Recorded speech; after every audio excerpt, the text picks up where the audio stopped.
இறைமகன் இயேசு கிறிஸ்துவில் மிகவும் பிரியமான சகோதர சகோதரிகளே, நண்பர்களே, குழந்தைகளே, பெரியவர்களே, உறவினர்களே, உங்கள் ஒவ்வொருவருக்கும் ஆண்டவர் இந்த நாளை தந்திருக்கின்றார். அதற்காக நன்றி சொல்லுவோமா? அன்பு தெய்வமே, இந்த நாளை எங்களுக்கு இன்று தந்து எங்களை ஆசீர்வதிக்கும் போது உம்மை நாங்கள் போற்றுகின்றோம், உம்மை புகழ்கின்றோம், உமக்கு நன்றி கூறுகின்றோம்.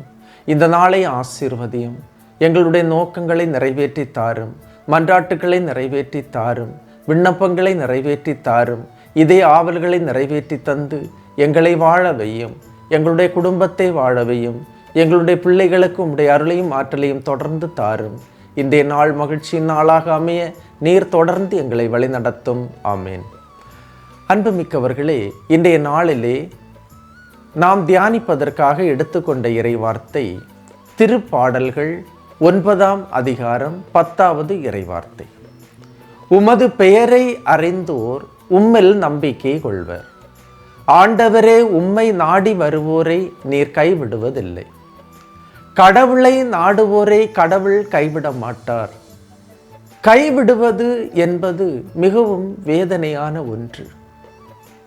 அன்பு செய்தவர்கள், நமக்கு பாசம் காட்டியவர்கள், நம்மை அரவணைத்தவர்கள் திடீரென்று பிரிந்து விட்டால் அல்லது கைவிட்டால் மன ரீதியாகவும் உடல் ரீதியாகவும் துன்பப்படுவது உறுதி.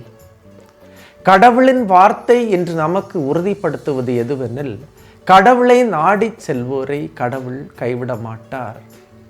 கடவுளை நாடி தேடுபவர்கள் யார் என்று நாம் கேட்டோம் என்றால், இறை வார்த்தையை கேட்கின்ற நீங்களும் நானும் இறைவனை நாடி தேடுபவர்கள்.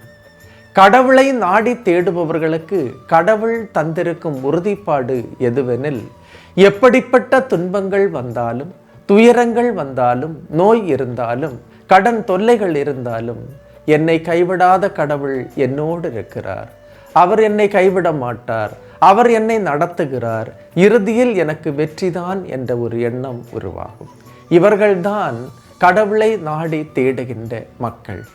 கடவுளை அன்பு செய்கின்றவர்களை, கடவுளின் பெயரை அறிந்தவர்களை, கடவுளை தேடுகிறவர்களை, கடவுளின் முகம் நாடுகின்றவர்களை, கடவுளின் துணை வேண்டுகின்றவர்களை மனிதன் மறந்தாலும் கடவுள் மறக்க மாட்டார். மனிதன் கைவிட்டாலும் கடவுள் கைவிட மாட்டார்.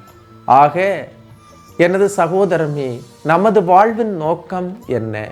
கடவுளை அறிவதும் அவர் அனுப்பிய இயேசு கிறிஸ்துவையும் அறிவதும் தான் நிலைவாழ்வு. இதுதான் வாழ்வின் நோக்கம் என்று இறைவார்த்தை சொல்லுகின்றது.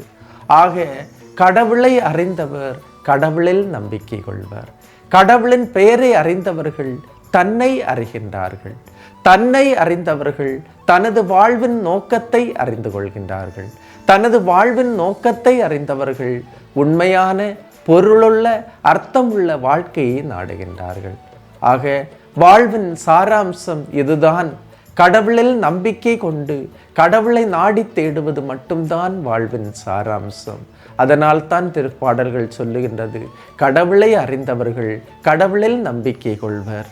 அவரை நாடி தேடுபவர்களுக்கு கடவுள் எந்த ஒரு குறையும் வைக்க மாட்டார்.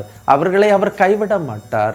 பஞ்சகாலத்தில் உணவளிப்பார், தண்ணீர் தருவார், இக்கட்டான சூழல்களில் பாதுகாப்பார், தன்னுடைய சிறகண்டையின் கீழ் வைத்து பாதுகாத்து வழிநடத்துவார். எந்த தீங்கு வந்தாலும் அவர்களை தீமைக்கு ஒப்புவிக்க மாட்டார், கையளிக்க மாட்டார். எனவே ஆண்டவரின் முகத்தை நாடுவோரை கடவுள் கைவிடுவதில்லை.